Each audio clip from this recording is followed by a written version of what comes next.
the tree needs to compete to get above or around that shade, and therefore it's advantageous for the tree to grow up as straight as possible, as fast as possible. Exactly, right. Bingo. Yeah. People are not going to believe I'm this smart. I know, you didn't need me to come along after all, Bob. This is Bob Duchesne's Wild Maine. This is not your typical radio show. We go into the woods, into the lakes, into the ocean, looking for the wilder parts of Maine that we think we know, but maybe we don't. For instance, I'm in the woods all the time as an expert on birds. But the way I see the forest is different than a deer hunter sees the forest. And that's different than a trapper sees the forest. In fact, we all see the forest differently because we're all looking at something different. Maine is the most heavily forested state in the entire nation. For our entire history, the forest and the sea have made Maine different than all other states. For a long time, I've wondered how a forester sees the forest. Somebody whose job it is to shape the forest, to make it more productive for timber. Or maybe more productive for wildlife. Or maybe some weird combination of the two. Today, I'm going to learn how a forester sees the forest. God help us all. Bob Duchesne's Wild Maine is brought to you by Hammond Lumber, Doors Equipment, Bar Harbor Whale Watch, Napa Auto Parts, and EBS.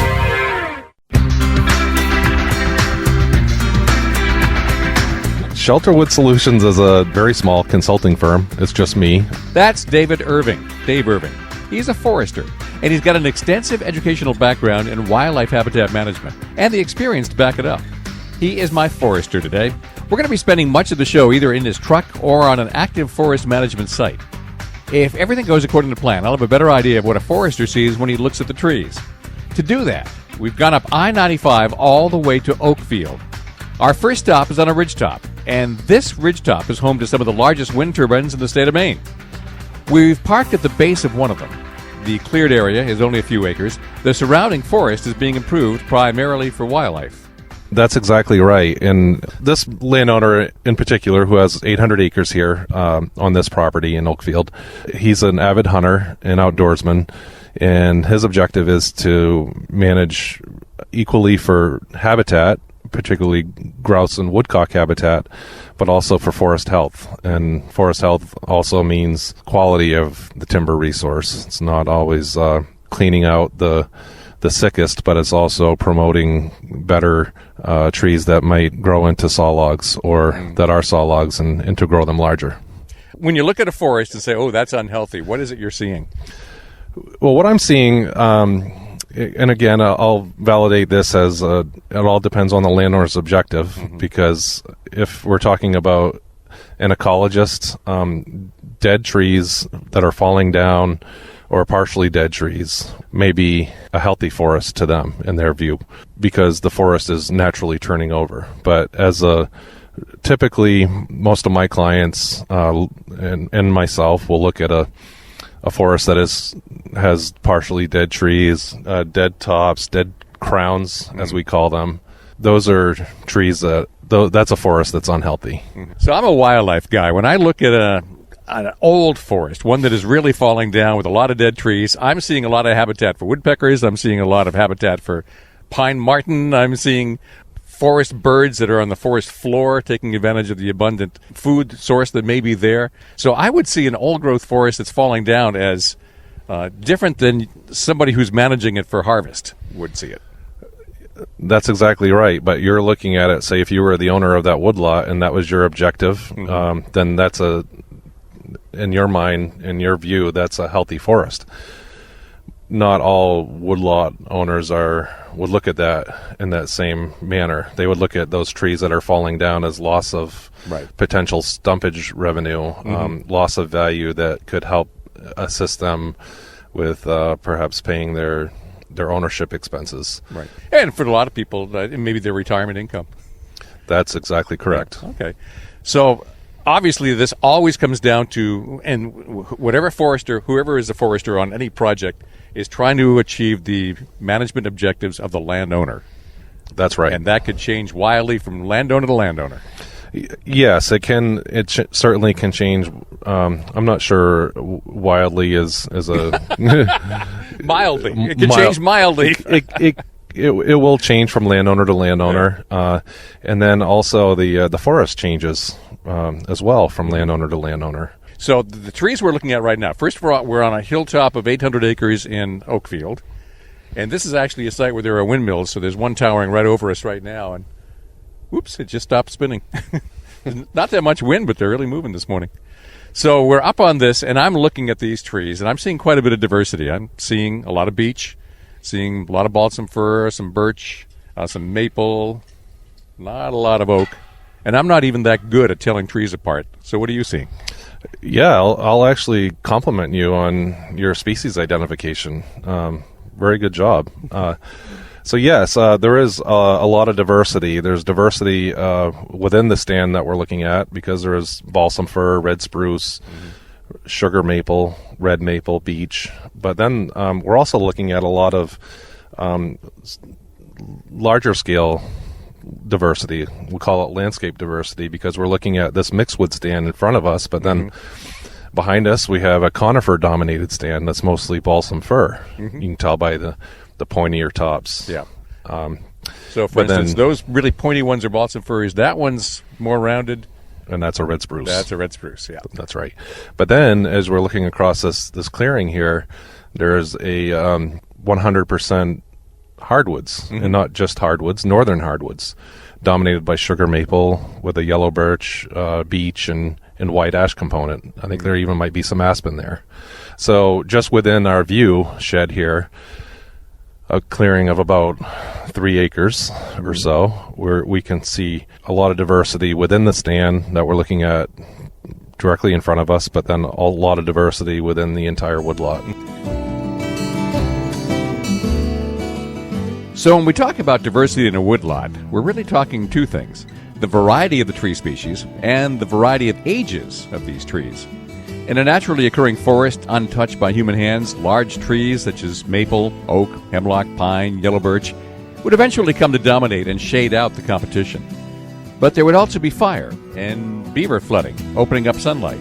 And eventually large trees die, and when they topple over, areas open to the canopy, and saplings that have been biding their time in the understory can suddenly reach for the sun.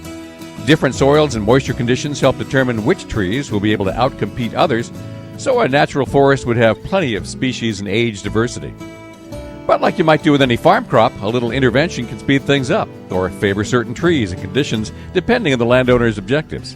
Which is why, from the top of this ridge, we can hear a large machine working down in the woods right now. That's a harvester. That's a fellow buncher. Okay. They're called. What he's doing is performing a light thinning operation. We're thinning this mixed wood stand. Actually, he may be into a northern hardwood stand at this point, and he's taking out approximately 40% of the standing basal area, removing some of the unhealthy trees, as well as some may be healthy because of the way the mechanical system harvests wood. They have to put trails in, and then they thin off to the sides of the trails. So incidentally, some nice healthy trees may be taken by the system design. Now, is he trying to release what's on the forest floor, some of the better-looking trees, or is he just thinning out underneath the canopy? He's thinning out the canopy. Yeah, this is a crown thinning. So right. The overall purpose is to manage the amount of sunlight reaching the crowns of the trees. We'll call them crop trees that we're leaving. As a side benefit, and also a consideration with the thinning, is to promote a new age class in the understory.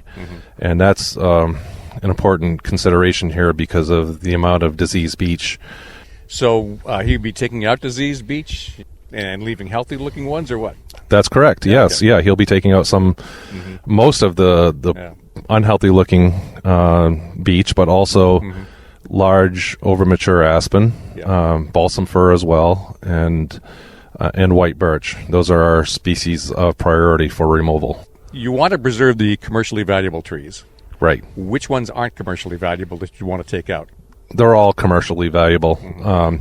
Some are just more commercially valuable than others. And it all depends on what month you may ask me in this current market condition. Yeah, right, yeah.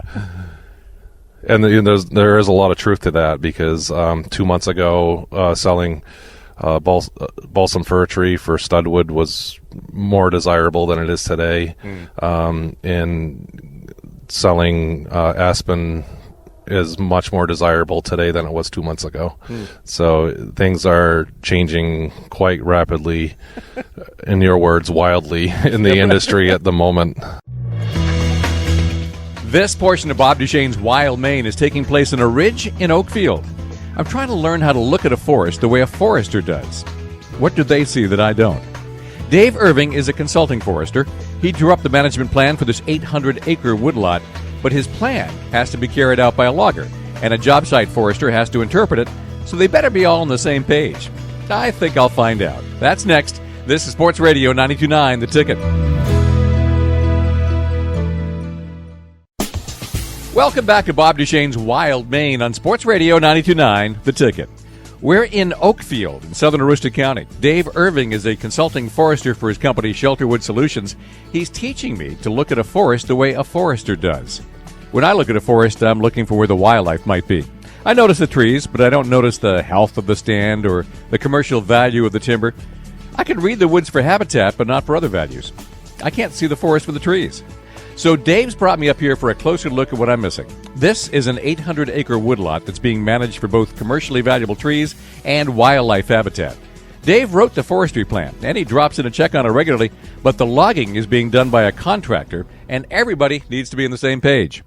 I'm the forester foreman for Crawford's. Yeah. We own all the equipment, so I oversee all the all the operation, look after the crew members, any questions, look over the whole thing. So let me see if I get this straight. We have a consulting forester who sort of made out the plan. Then we have you who sort of oversees things on a daily basis? Yeah, kind of the middleman working. Yeah. I work with Dave and then overseeing the crews, talking with those guys, making sure everyone's on the same page with everything. Yep. So you have his plan and you make sure they're following it? Right, exactly. Yeah, okay. Yep. So are they? Yep. As far as I know. Good answer. We're walking down through the woods in the direction of the feller buncher. A feller buncher cuts the whole tree and lays it on the ground. Later, a grappling skidder or grappler will haul it out, and a delimber will strip the branches and stack it all for transportation. The management plan is to thin out about 40% of the canopy, taking out some of the less desirable trees and especially beeches that have been damaged by beech bark disease. All this will allow sugar maples, and yellow birches, and other commercially valuable species more sunlight and faster growth. Walking isn't too bad, except that now and then we have to clamber over stacked trees. Eventually, we get downhill to where the feller buncher is working. Now, I know what Dave wants. I heard what Mitch thinks Dave wants. Can the logger explain it? So what is it you're trying to accomplish based on this plan when you are looking at, when you're going down here tree by tree saying that one should come out, that one should stay? Well, Dave, Mitch give me a pecking order to follow. Yeah. These guys know what trees need to come out. I just have to come along behind and try to get all of them. Mm-hmm. We're trying to, here we're growing wood. So, okay, we're down probably a quarter mile off the road, and you're working your way into the woods.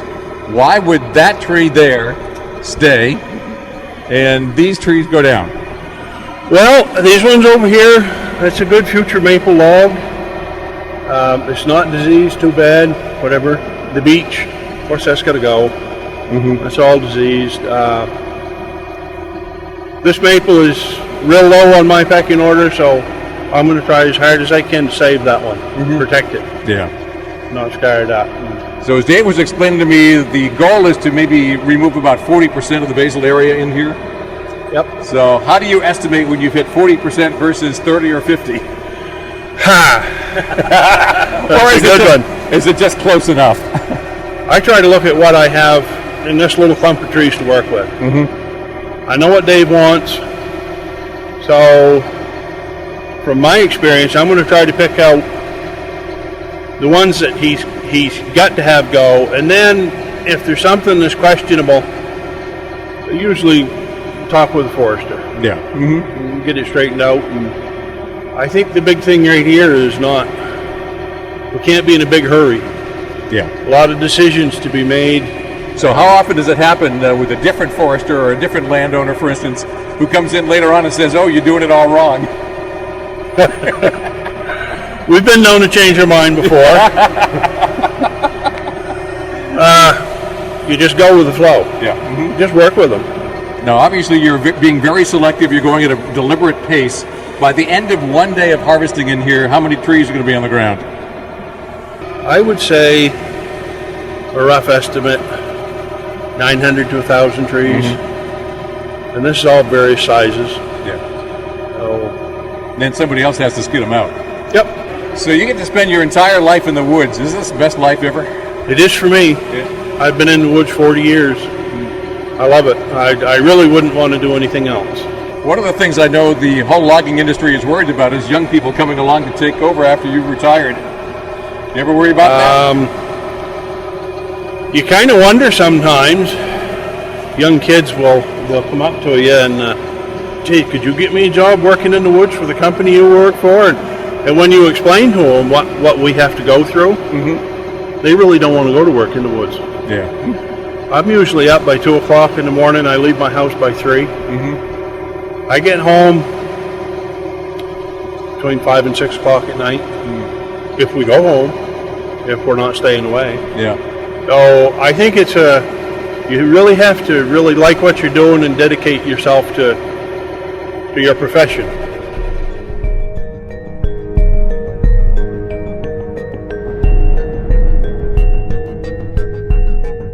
We're back uphill, standing in a small clear cut, a patch cut as they call it, which has been opened up specifically for wildlife. Of course, this entire episode is about improving my personal ability to read the forest, to understand what I'm seeing the way a forester might look at a woodlot.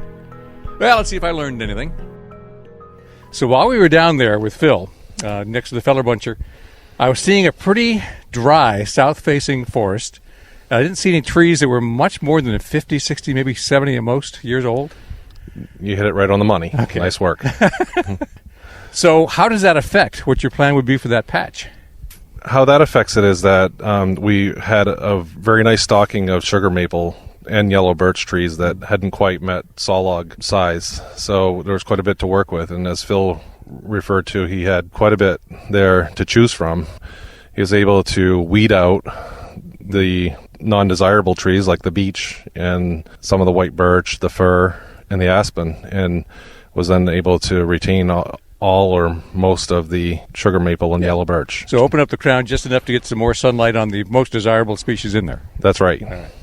Who says I don't catch on sooner or later? We have now moved. We've gone out of the woods and up into a patch cut up on the ridge. All the trees have just been taken off this, and it's a football field wide, a little more than that, and let's say 8 football fields long. What's going on here? What's going on here is we're standing almost in the center of 5 acres. So you're pretty close to the your rough measurements. What we've performed here is a patch clear cut to promote grouse and woodcock habitat. Actually, I say that it's really we're promoting early successional habitat with a focus on grouse and woodcock.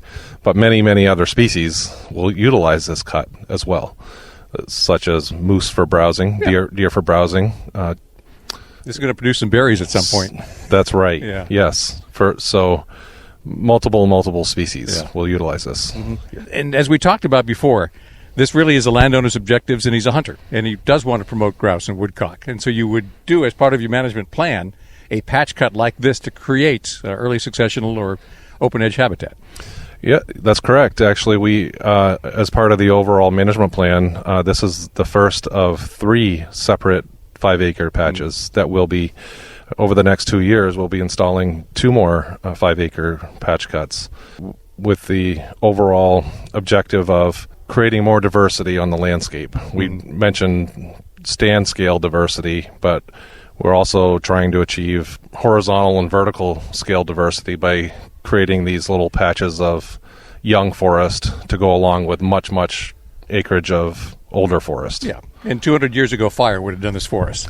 But we don't let fire do that anymore, so... That's right, and 200 years and 100 years ago, farmers did this for us. That's right. And this site was formerly either tilled land or pasture land. And you could tell that first by the age of the trees, but also the fact that a lot of rocks seem to be gone. Exactly, and the forest floor is relatively flat. It doesn't have the pits and mounds that would normally be seen in a naturally forested forest floor. See, you would notice that. I never would. That would have been would have escaped me altogether. So this is a good chance to talk about what a forester does in addition to figuring out where the logging is going to take place. You really are managing habitat as well as commercial logs. That's exactly right. So part of the decision process on where this patch cut was placed was not so much that it was just big trees and old farmland. Being old farmland is part of it because it was dominated by aspen and other shade-intolerant species. And so species that once you cut them, they actually will then regenerate naturally back by what they call coppice regeneration. So, and those are species, that's thick young growth of aspen and hardwoods is much more desirable habitat for woodcock and grouse and other species. Yeah, especially with those species, they will grow up really thick. And let's say 10, 15 years, you couldn't even walk through this. Exactly. Probably 5 years, I would guess. Yeah, you'd have to tend it somehow in order to keep some of the values you're looking for. That's right. And that's where, over the years, we'll actually install another patch cut adjacent to this one. So in approximately 15 to 20 years from now, once this reaches about a 20-foot height, goes a pileated woodpecker. Yes, it is. We'll do another patch cut next to this, so we have differing levels of habitat for woodcock and grouse. Did you see the hairy woodpecker in the woods down near the fellow buncher? No, I did not. Oh, wow. No woodpecker gets by me. Coming up, no grouse gets by Dave. Seriously, foresters and loggers are in the woods all the time. How does hunting season affect forestry? And we'll head off to another woodlot shortly with a different set of conditions so that consulting forester Dave Irving can continue to show me how to read the forest. Now that I'm catching on a little, I'm starting to look at the woods a little different. This is Bob Duchesne's Wild Maine on Sports Radio 92.9, The Ticket.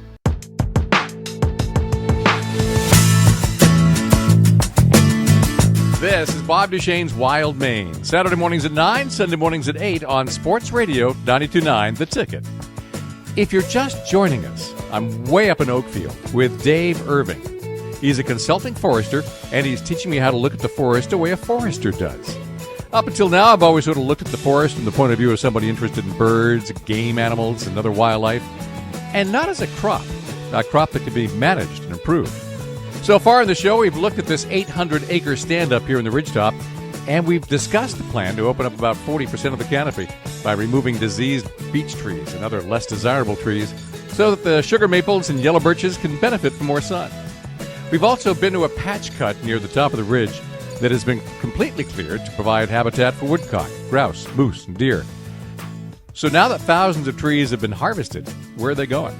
We're in Dave's truck, and as we're leaving the site, a second skidder is being delivered to the hilltop up here to get the wood out of the forest. A delimber is also working up here in the yard, taking the branches off the trees, cutting the length, and stacking the wood. Have I got all that right? That's right.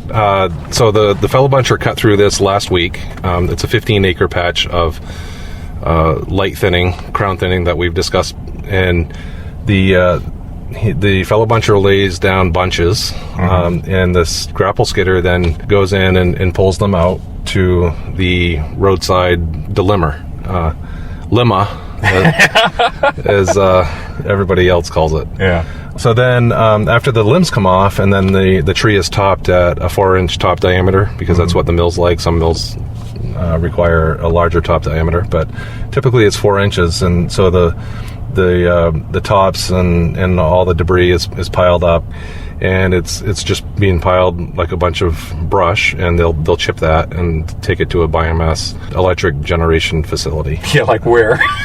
These days. We may get into that yet. We're fortunate we have very good roads here, because we very well may not be trucking it until next spring. Yeah, really true. But the round wood, though, will be trucked. It'll be taken. So what we're seeing here is mostly hardwood pulpwood, because we're in a relatively young stand and performing this crown thinning. But I can see some white birch boltwood as well. Trees, white birch, that'll be taken to a sawmill, or portions of those trees will be taken to a sawmill to make popsicle sticks and so forth. Because birch does not yellow as it gets older. That's right. That's right. That's why you make tongue depressors and other things out of it. At this point, Mitch rejoins us. He's the on-site forester for the harvesting contractor. Besides supervising the actual harvest, Mitch also has got to make sure the loading yard is left neat and tidy for the landowner when all this is done. Is that what you were thinking for the yard? Yeah, that looks great. Yeah. Get the hog fill right off the whole pad. And Yes. Yeah, we just need to make sure that we clean up the landing. yeah. Especially the biomass area, and where he's dilumming. Yeah. Does hunting season impact your productivity? Either because crew want to go hunting or because you got more people in the woods, pickup trucks in the way? There's definitely more traffic in the woods. Yeah. A lot of bird hunters around, but sometimes if we got a pretty big operation going on one section of the road, I'll throw up a no hunting sign or men working sign just so we don't have an incident. Mm-hmm. It'll affect my productivity, Bob. As far as I'm taking off and work and stuff, not so much, but I might sneak away every now and then. Yeah, my boss gets upset with me sometimes. Right. Well, have a good day. Thanks, Mitch. Thank you. After a few more minutes, the second grappler has been offloaded from the flatbed, and we head off to our next patch of forest, somewhere down near Mattawampkeg Lake in Island Falls. I meant to ask you in the woods, all the flagging, who's responsible for doing that? The landowner? That's my responsibility. That's you too? Well, you're a one-man shop. Where do you find the time to do all this? Oh, that's a great question. Yeah. Saturdays, sometimes Sundays, unfortunately. Yeah. But I find time. So I'm on my projects. I'm responsible for it. I'm not saying that sometimes loggers may do it on other projects or even the landowner. But we do have a set of laws, particularly to timber trespass and boundary marking, that requires a boundary line to be marked if we're going to harvest within 250 feet. I believe it's 250 feet of the line. So certainly to protect the harvester, but also to protect the abutting landowner as well, that trespass does not occur. And you go into the woods with a GPS. I sure do. Yeah. Yes, and GPS so I've been consulting now for about 12 years, and GPS in that 12-year period, of course, like everything technology-wise, has changed and has improved, and I used to just collect all of my GPS data with a Garmin handheld unit, and now I then 7 years ago transformed to a different type of unit, a fancier, but still similar to the Garmin handheld, but now I utilize an iPad for my GPS technology, because the iPad allows me to use an application that incorporates GPS and GIS. So and GIS is Geographic Information System. So it allows me to import property lines much more efficiently. It's data enabled, so it allows me to view aerial photos, essentially Google Earth type aerial photos in real time while my data, whether it be property lines or harvest boundaries, streams, topography lines, elevation contours, roads, all this important data that's part of the GIS. I'm able to view that with the aerial photography as a backdrop. So when you're driving along these back roads, maybe logging roads, do you just keep a shotgun in the back in case a grouse steps out? I sure do, but not today. So I didn't want to hurt our productivity today. Okay. Just curious. Once again, that's Dave Irving. He's a consulting forester who operates Shelterwood Solutions. When hunters look at the woods, they're looking for habitat and clues where game animals might be. A forester can look at those same woods and see something completely different. And I want to know what that is. So far, though, we've only looked at this one woodlot in Oakfield. We're going to head down the road to another parcel of land and see if I can read those woods. It'll take us about 30 minutes to get there, but it's only going to take you 3. I'll meet you there in Island Falls when Bob Duchesne's Wild Maine continues in a moment on Sports Radio 92.9 The Ticket.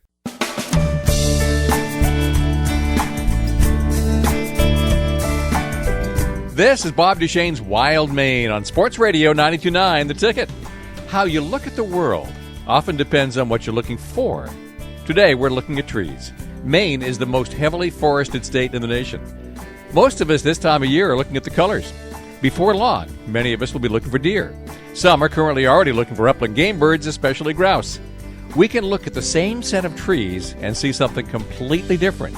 And I want to know what a forester sees when he looks at a forest. So, I asked one. Dave Irving is a consulting forester.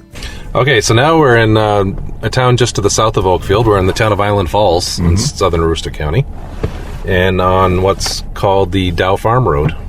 We're looking at wood landings that were used 3 years ago when we performed some patch cuts on this property. And this property is a 500-acre parcel in the vicinity of Mattawamkeag Lake and here in Island Falls. On this property, we didn't do any thinning. What we instead did, after performing my forest inventory and writing my forest management plan, we came to the conclusion that thinning wasn't quite necessary, but improvement of the diversity, the wildlife habitat diversity, was a more desirable approach. So without much need for thinning, as I mentioned earlier, the management plan recommended patch cuttings of about 3 acres on average in size spread across the landscape. And in 2013, we performed approximately 30 acres of patch cuts. Probably because I'm with you and really concentrating. I'm trying to pick out every tree species because I can't identify them all. As a forester, you would know every tree, right? Yes, most every tree. But yes. Seeing aspen in front of us and big tooth. What are they? Good job. Okay. So you're better than you think you are. Yeah. But now I'm going to ask you what that big one is off to our right there, because I don't. That's a beech there. It is. Okay. Yes. It's just you don't usually see them get that mature. So I was thinking beech, but it's big. Yeah, and see the bluebird box I've installed on the tree there too. See the red thing at the base of it. Oh, there. Yes. Yeah. No, I did not see that. Yeah. Well, it's hopefully for eastern bluebirds. Yeah, that's not happening. Yep. I'm trying. But just through the woods there a bit is a 4-acre patch cut that was installed. So some of the patches that we did performed, we removed the stumps and the rocks and then planted them to a conservation cover seed mixture with timothy, rye, clover, other species as well, but mostly those species, to create field-type habitat for bird species as a priority. Woodcock and grouse, but also, hopefully, bluebird and bobolink. Yeah. So it surprisingly doesn't take that much open area for bobolink to come in. Great. So. Well, we're trying here. Again, we've taken a large property that was high graded. The history of the property was a lot of high grading, a lot of market cutting.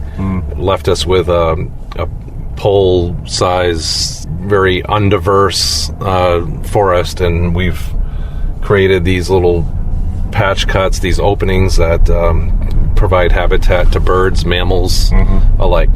So other species that we're seeing here too are yellow birch. This is your typical northern hardwood species mixture. So sugar maple, yellow birch, American beech, white ash, aspen. We're seeing a lot of aspen because we're now driving up along the edges of the road, and typically because of heavy disturbances like along your road edges, your aspen succeeds much better. So we've seen some big tooth aspen, but there's also quaking aspen here. There's another a couple of trees there. There's a white spruce. Right. Those come in after a significant disturbance too. Much more sun tolerant. That's right. Yeah. Sun tolerant, shade intolerant. Right. What else do we have? Well, red maple. Can't forget about our red maple. Gray birch here as well. Another species is striped maple. You stole the words right out of my mouth because there's a lot of it here. Yes, there is. And striped maple, it's also called moose maple. Moose maple, yeah. Yes, because moose love it. And it's not a desirable tree to grow for timber because it just doesn't grow very big. Maybe it gets to at most 4 inches at DBH. DBH is diameter, breast height, 4.5 feet above ground level, and so and then it dies. But as I was explaining to a client just last week, sure, it doesn't grow. It won't ever produce saleable wood product except for biomass, but it creates a nice training effect by growing thickly with yellow birch and sugar maple, white ash, and as it grows amongst those more desirable trees, it actually promotes better growth, clearer growth of those desirable trees. So makes them grow straighter, is what I'm trying to get at. Now, let me guess. Why would it make trees grow straighter? I'm going to say that the tree needs to compete to get above or around that shade, and therefore it's advantageous for the tree to grow up as straight as possible, as fast as possible. Exactly, right. Bingo. People are not going to believe I'm this smart. I know, you didn't need me to come along after all, Bob. Yeah. So no, right, exactly. You hit it right on the nose. Limiting factor is sunlight on most of these sites. So those trees are just trying to grow as tall as they can. Well, outcompete. Right. Exactly. Great job. So now we have this $1 million view next to us. That is, this is the part you can't show on radio because that is awesome down there. That's Mattawamkeag Lake, and then the wetlands on one end of it. That's right. Yeah. And it looks like some of the trees you saved are mostly ash? Mostly sugar maple. Oh, they are? Yep. Okay. Yes, All of them. with some beech, hornbeam, or some white birch, ash. Yep. Hornbeam I still don't recognize. That tree is beyond me at this point. I'm sorry. There's one. Oh. Now, how do you know it's a hornbeam? So of course this time of the year you can use leaves as an identification tool, but really it's the bark. Mm-hmm. It looks like ash. It looks like, say, brown ash has shaggy bark that is bark that is running laterally from top to bottom along the tree, but it's really shaggier than ash typically will be. So it looks maybe like a cedar. Similar to the bark of a cedar. Mm-hmm. Good. Now I'll pay attention. I try to add trees to my repertoire. Great. I'm getting to know more and more. I don't get fooled so often anymore. Mm-hmm. I haven't seen, I've seen a little bit of hemlock, but I would have expected more in this area. Yeah, there are some down on the lower elevations, but not as much here. Yeah. That's we really don't like to see a lot of hemlock in our work. Hemlock is certainly a valuable tree species for habitat, for some people interested in using hemlock lumber in their building, but it's not. It takes a lot to dry it. It's a heavy tree, and also has a lot of defect with its lumber qualities. Mm-hmm. So, and it's a strong wood and everything, and but it's just not as desirable. Well, what you can do is make a strong bridge out of it, blocking roads. Exactly. I think that's what my friends at Parker Lumber in Bradford do, is make a lot of beams for that. They sure do, and that's where a lot of my from my timber harvesting projects, a lot of our hemlock lumber saw logs will go to Parker Lumber. Fantastic mill. We'll take a break, and when we return in a moment, we'll be in Medway. I'm learning how to look at the Maine forest like a Maine forester would look at it. I'm with Dave Irving, a consultant who created the management plans we've been looking at today. We've also met a job site forester and an actual logger running a feller buncher, all trying to achieve a landowner's objectives. In fact, the only person we haven't talked to yet is a landowner. Meet you in Medway. This is Bob Duchesne's Wild Maine on Sports Radio 92.9 The Ticket.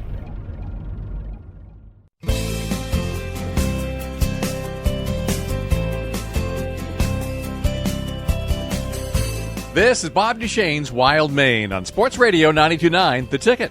Today's show is on the road with David Irving of Shelterwood Solutions. Dave is a professional forester who creates management plans for woodlots.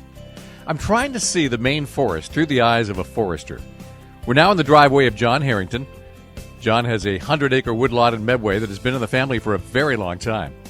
When a forester looks at this lot, it needs some work. So what's he seeing that I don't? In this case, Some of the valuable wood in the back of the lot is in danger of aging out and dying off. Other parts of the stand have seen some harvesting, and what has grown back is now old enough to need some attention. And some of the lot can be improved for wildlife. At the end of the day, the forester needs to design a plan that meets the objectives of the landowner. So, John Harrington, what's your objective? Well, I want it set up for wood management. A lot of people think when you put land into tree growth that you can't cut a tree on it, and I understand differently than that. And I do want to harvest some of the wood over a period of years and get some of the money back and help me with some projects that I've got going on.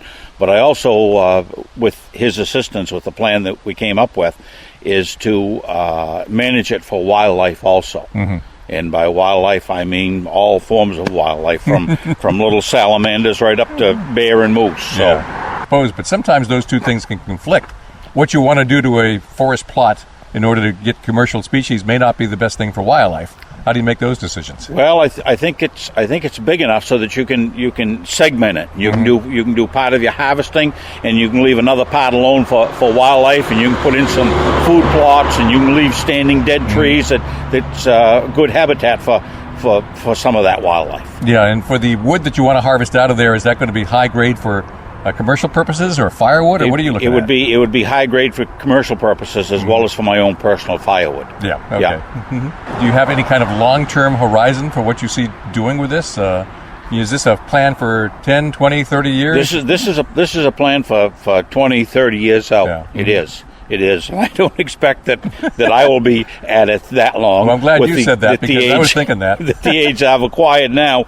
But when it's time, then this piece of property will be passed on to my son and his wife, and they already know what I've done about putting it into tree growth and what the pattern is and what the program is, and everything will be handed on to them. That's the difference between this and just farming crops. Oh, yeah. It's a crop, but it's a long-term one. A different type of a crop, yeah. It's a crop that sometimes outlives you. It sure is. It's sure going to. I hope it does anyway. I really hope it does, yes. This particular lot we're talking about now has been in the family a long time. Yeah, it's been in the family for over 100 years. Yeah. What has been done with it, let's say, in the last 50 years? Well, my great-grandfather did some harvesting on it. And then my father, when he acquired it, he's done some harvesting, but mainly it was spruce and fir for the pulpwood market and for the mills in Millinocket and East Millinocket.